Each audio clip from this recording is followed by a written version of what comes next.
When fishermen take their boats out for the day's catch, flocks of gulls are never far behind them. As Raphael heads off once again today, he's under a heavy guard. He's been coming out on Lake Geneva for 15 years.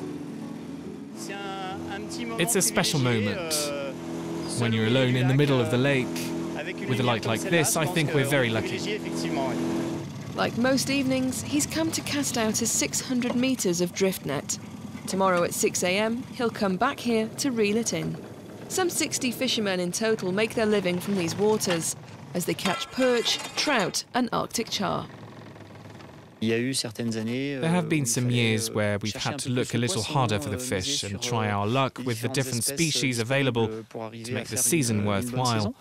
But we still make a living here, there's no worries about that.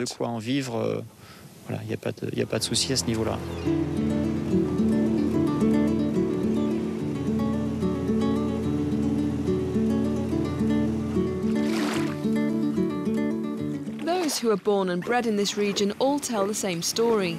When you stand and face the lake, no two mornings are alike. Roger, for example, has lots of memories to share. I come to watch the boats, see what they're doing, and I keep an eye on the weather. The first thing I do when I get up is rush and see if there's any wind or if the waves are higher. It's an old habit from my fishing days. Working in the kitchens not far away is his wife, Georgette. Their hostel provides a welcome meeting place for fish lovers. On the menu, the freshest catch pulled from the lake that very morning.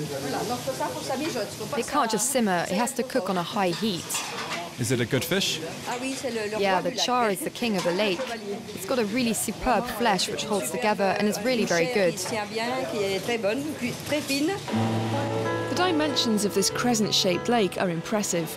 It spans an epic 73 kilometres and plunges to depths of 310 metres in some parts. But these waters are nevertheless at risk of pollution, and so are constantly tested and checked by scientists. Shall we send it down 5 metres? As you wish. Today's task is to collect samples of water or plankton, to allow scientists to monitor the cleanliness of the lake. We can do any kind of test on this water. By that I mean on the oxygen levels, the pH scale, on conductivity, on metals or bacteria. It's a way to analyse the lake.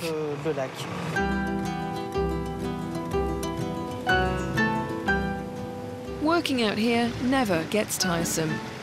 At the helm of this boat, morning and evening, is the Swiss captain who steers the ferry that connects the two banks between Evian and Lausanne. 2,500 passengers use the ferry every day for the 30-minute glide over the water.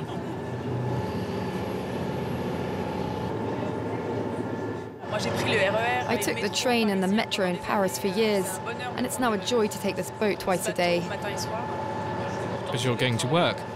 Yet I'm going to work, but it's much more pleasant. The sunsets here are spectacular sometimes. It's just beautiful.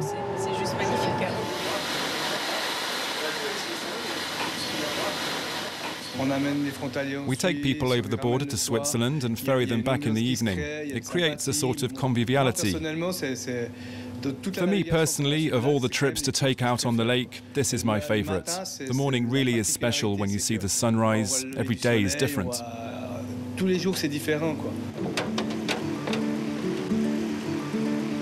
The lake and its banks are a constant magnet for tourists and also provide inspiration to the many artists who flock here. There we have the house of that vineyard, just clinging to the side of the mountain. Luca has been capturing the light and shadows of his native region for 10 years. We say that to come down here, we take our time, and when we get here, it's all peaceful. We have the lake, we have this wide expanse, it's just pure happiness. It's a happiness that artists from across the world come to relish as well, be they watercolourists, poets, sculptors or filmmakers.